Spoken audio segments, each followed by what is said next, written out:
ফলাবলী কীর্তনের মাধ্যমের দ্বারা গৌরকে আমরা আহ্বান করছি। মনচন্দন তিল তুলসী যেজন তারে দিতে পারে, শিরের পিঠে কাঠের চন্দন ঘষতে হয়ে না বারে বারে। রাধা কৃষ্ণ মিলিত তনু হচ্ছেন গৌরদেহ। আমরা যে যা তাকে ডাকছি, এই সংকীর্তনের পিতাকে ডাকতে হলে তিনটা বস্তু তৈয়া ডাকতে হবে। প্রথমে হচ্ছে হিংসা, দ্বিতীয় হচ্ছে নিন্দা, তৃতীয় হচ্ছে অভিমান। এই তিনটা বস্তুর একটা বস্তু যদি আপনার দেহে থাকে, আপনি পাগিয়াছড়া বাজারে কোটি জন্ম কৃষ্ণ নাম শুনলেও কৃষ্ণ আপনাকে কৃপা করবে। হিংসা, নিন্দা তৈয়া, এই তিনটা বস্তুকে তৈয়া আপনি ডাকতে হবে। গৌরকে যারা ডেকেছে, গৌরের চরণে যারা একদিন মনপ্রাণ সঁপে গিয়েছে, এই মানব জন্ম লভিয়েছিলাম গৌর ভজন করিবার জন্য। এই দেহটাকে জানতে হবে, এই দেহের মধ্যে ৬৬ মহান্ত, দ্বাদশ গোপাল, অষ্টকবিরাজ, ৬ চক্রবর্তী, অগণিত মস্ত ভক্তগণ এই দেহের মাঝে। এই দেহের মাঝে এই দেহকে জানতে হলে আপনি গুরুর আশ্রয় নিতে হবে। না জানিয়া নরে আর অকারণে মরে। ৬৬ প্রহর কীর্তন করলেও সে আসবে না যদি তার সূত্র না জানেন। সূত্র তাকে জানতে হবে। প্রতিটি বৎসর আজকে এই পাগিয়াছড়া বাজারে কীর্তন হচ্ছে। আমি অদম দুরাচার আজকে ৩ বছর যাবত এই আঙ্গিনায় অধিবাস দিচ্ছি। এটা আমার জীবনের একটা সৌভাগ্য। আমি আপনাদেরকে কীর্তন শোনায় মুক্ত করার আমার শক্তি নেই, তবে আমি একটা কথাই জানি, এই পৃথিবীতে মহান মানুষ যারা হবে, যারা সেই শিখরে পৌঁছে যাবে, আমার গৌরহরির কাছে কোনো বিচার নাই। আর যেখানে বিচার আছে সেখানে প্রেম নাই। প্রেমটা কিন্তু স্বর্গ থেকে আসছে। আজকে অদ্বৈত প্রভুর আরাধনায় আসছেন গৌরহরি, যার বাড়িতে আসছেন সে কিভাবে ডাকছে। আজকে দুটি হাত জুড়ি করে, নয়নের জলে গলে বস্ত্র ধারণ করে, আজকে কাতর মিনতি ভাবে তাকে ডাকছেন। গৌরহরি যখন আহ্বানে করছেন ৬৬ মহান্ত, দ্বাদশ গোপাল, অষ্টকবিরাজ, ৬৬ মহান্তকে। ৬৬ মহান্তকে বলুন তো, আপনারা ৬৬ মহান্তকে দেখেছেন? ৬৬ মহান্ত কারা কমা? এই দেহের মধ্যে আছে ৬৬টা অঙ্গ। যিনি ৬৬টা অঙ্গকে মহান করে নিয়েছেন তিনি ৬৬ মহান্ত। মহান তো শব্দের অর্থ কি? যিনি মহান, যার কোনো অন্ত নাই, তাকে কিন্তু এই কীর্তনে আমন্ত্রণের কথা বলছেন আমার গুরু হরি।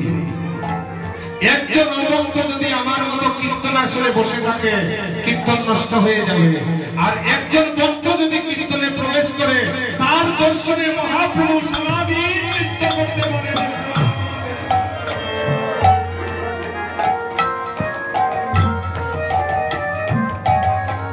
ষষ্ঠী মহান্ত দ্বাদশ গোপাল হচ্ছে এই দেহের মধ্যে বৃন্দাবন কয়টা? এই দেহের মধ্যে বৃন্দাবন হচ্ছে দ্বাদশ দল, হৃদয় বৃন্দাবন। এই বৃন্দাবনে 12টা মন্দির আছে এই দেহের মধ্যে। এই 12টা মন্দিরকে জানতে হবে, কিন্তু আমার 12টা মন্দিরে ভগবান ঘুমন্ত, কারো কিন্তু জাগ্রত আছে। দ্বাদশ দলের হৃদয় বৃন্দাবন, এই দ্বাদশ দলের হৃদয় বৃন্দাবনে যিনি দ্বাদশ দল গোপালকে রেখে পূজা করছেন, তিনি দ্বাদশ গোপাল। অষ্টকবিরা যিনি অষ্টপাশকে ছেদন করেছেন, আমার পুত্র, আমার ধন, আমার জন, আমার বাড়ি। 6 চক্রবর্তী যারা এই 16 গোস্বামী 6 জন রিপুকে দমন করে নিয়েছে, ভগবানের সেবায় নিয়োজিত করছে, তারা হচ্ছে 16 গোস্বামী। আজকে সেই 16 গোস্বামী, দ্বাদশ গোপাল, অষ্টকবিরা, 6 চক্রবর্তী অগণিত ভক্তগণকে ডাকতেছেন, এসো নদী জানা গোনা ভক্তের প্রাণ দন আমার গৌরাঙ্গ হরি।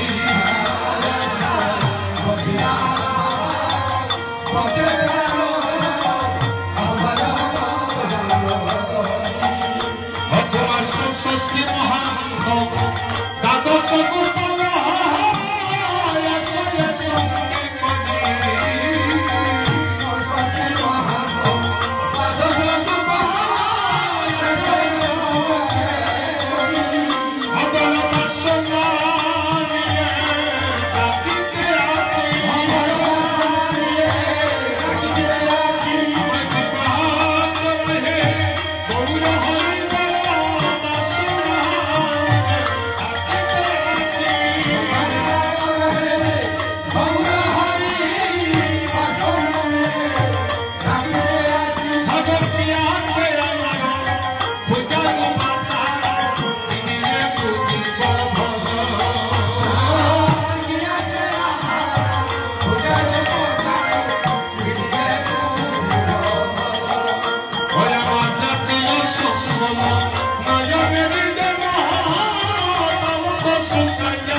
আজকে কিন্তু এখানে উপস্থিত হচ্ছেন ষষ্ঠী মহান্ত দ্বাদশ গোপাল অষ্টকবিরাজ।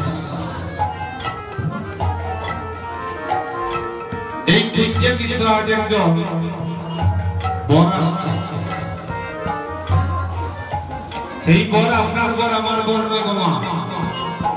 এই বরটা হচ্ছে বিশ্ব জগতের প্রতি। তাই খুব সুন্দর করে পাবিয়াছড়া বাজারের কুঞ্জটা খুব সুন্দর হয়। আজকে এত সুন্দর কুঞ্জ সাজালেন কেন? বলে সুন্দর একজন মানুষ এই আঙ্গনায় আসছে।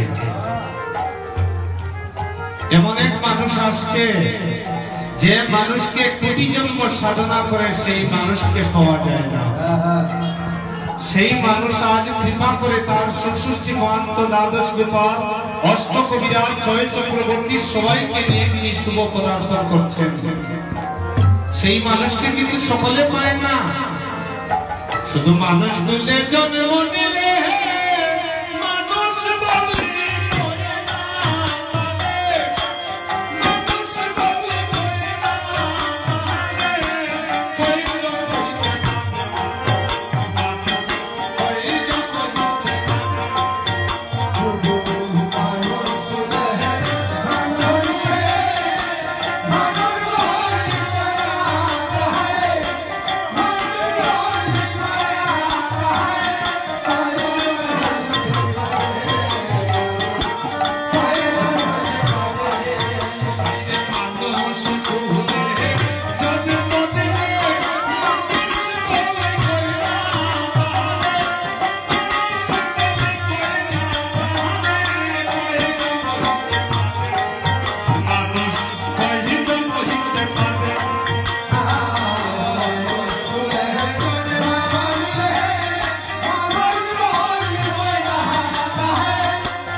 জগতের মধ্যে একজন মানুষ এসেছিল। আমরা সবাই মানুষ। আস্তে আস্তে মহাজন পথ রাখলে, হস্ত বদন চক্ষু কর্ণ নাসিকা থাকলে তাকে মানুষ বলে না। আস্তে আস্তে মানুষ হতে হলে আগে মানুষ আসতে হবে। কি মনে করে আমার দুইটা হাত আর দুইটা চক্ষু কর্ণ নাসিকা থাকলে তাকে মানুষ বলে? মানুষ তুলে জন্ম নিলে মানুষ বলে কয়ে না তারে, মানুষ পশু যায় করছি না তার স্বভাব কর্ম অনুসারে। এই জগতের সবাই মানুষ।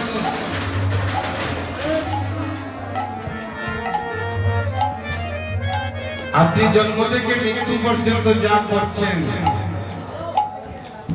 আপনার সব লেখা হচ্ছে। আস্তে আস্তে কথা বলিও না।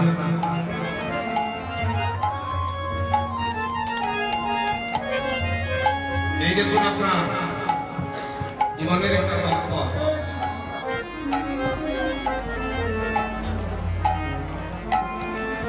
এই দেখুন আপনার জীবনে রিল ঘুরছে। আপনি জন্ম থেকে যা কিছু করছেন আপনার সব কিছু লেখা হচ্ছে চিত্রগুপ্তের খাতায়। আপনি মনে মনে ভাবছেন আমি একটা কাজ করছি, কেউ দেখছে না। ফাবিয়াছড়া বাজারের অন্ধকারে কি কাজ করছেন একজন কিন্তু দেখছে। কোন মানুষ? ওই মানুষ। দুইটা হাত আর দুইটা পা, দুইটা চক্ষু কর্ণ নাসিকা থাকলে যদি মানুষ হতো, তাহলে মানুষ হয়ে মানুষকে রাস্তায় মেরে ফেলে কেন?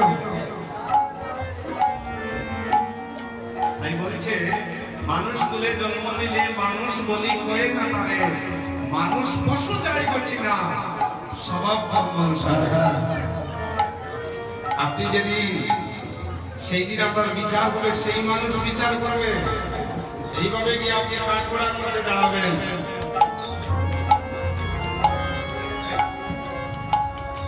সেদিন আর উকিল, মুক্তার, ম্যাজিস্ট্রেট কাউকে আপনি পাবেন না।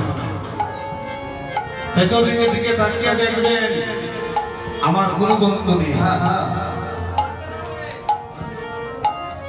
সেই দিন একদিকে থাকবে যমরাজ আর একদিকে থাকবে বিষ্ণুরাজ। আস্তে আস্তে জিজ্ঞাসা করবে হাতকে, বলো হাত তুমি কি করেছো? বলে আমাকে নিয়েছিল সেবার জন্য, তোমার চরণে একটা তুলসী দিবে বলে, কিন্তু এই হাতটা দিয়ে অন্যের সম্পদ চুরি করেছে। কাউকে বলবে পাও, বলো তো তুমি কি করছো? বলে না, আমাকে তো একদিনও সাধু সঙ্গে নিয়ে যায়নি। চোখটাকে বলবে তুমি কি দেখেছো? বলে সারাটা যেমন কামিনী কাঞ্চন দেখেছি, কিন্তু একদিন আমার গুরুর বদন দর্শন করতে দেয়নি। উদরকে বলবে হে উদর তুমি কি করছো? বলে আমি জীবনে আজে বাজে আহার করছি, একদিনও ভগবানের নিবেদিত প্রসাদ গ্রহণ করি নাই। যমরাজকে ডেকে বললেন বিষ্ণুরাজ এই মানুষটা তোমার ঘরে নিয়ে যাও। তাহলে আজকে আপনাদের কাছে আমার বিনীত প্রার্থনা, এত সুন্দর জন্ম পেয়েছি, এই জন্ম পেয়ে কি আবার কৃষি পদন্য পশু বলে জন্মগ্রহণ করব? এই সুন্দর মানুষের সঙ্গ ধরে যদি একবার প্রেমানন্দে হরি বল এই মানব জন্মটাই আমার দণ্ড হবে। কেন বা সুন্দর এই পৃথিবীতে জন্ম নিলাম, এই জন্ম নিয়ে যদি আমার গৌরাঙ্গ বদন হলো না।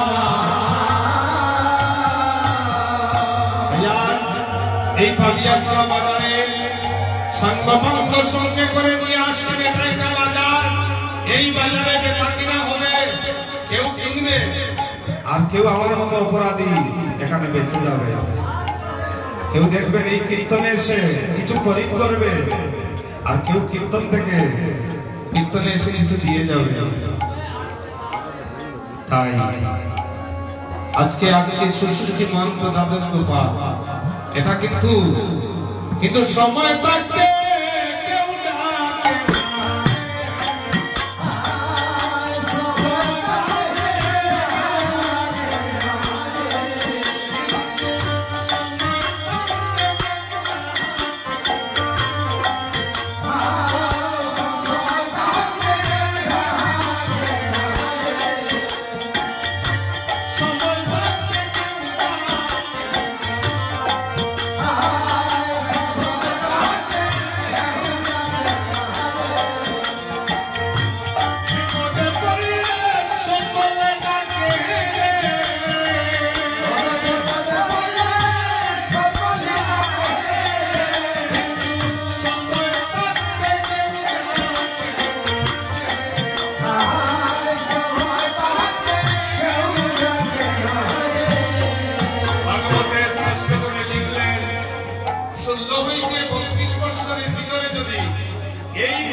কারণ কি জানেন, পাবিয়াছড়া বাজার যদি শেষ হয়ে যায় আর আপনি যদি 3 কেজি সোনা নিয়ে আনেন, এখানে বসেন, আপনার সোনা কালেক্ট করতে কেউ আসবে না। কিন্তু সময় থাকতে যদি 16 হইতে 32 বছরের ভিতরে যদি ভাগবত তার প্রমাণ করলেন, 16 হইতে 32 বছরের ভিতরে যদি এই দেহটা গোবিন্দ সেবায় না দেওয়া যায়, তাহলে আপনার এই দেহ অচল দেহ কৃষ্ণ সেবায় লাগবে না। রোগীর দেহে নাই কৃষ্ণের ভজন, যেদিকে রোগ সেদিকে মন। আজকে সোনার মানুষ এসেছে আমাদের এই সংকীর্তনের গৌরহরিকে দেখে সিয়ন্তবাসী গান করেছিলেন, ওই আইলো গো দেখো সংকীর্তনের গৌরহরি।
নিয়ে আমরা বড় একটা 10 খুশির মধ্যে একটা গান পরিবেশন করছি। জয় রে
সে নটনা শোনাও আস্তে আস্তে।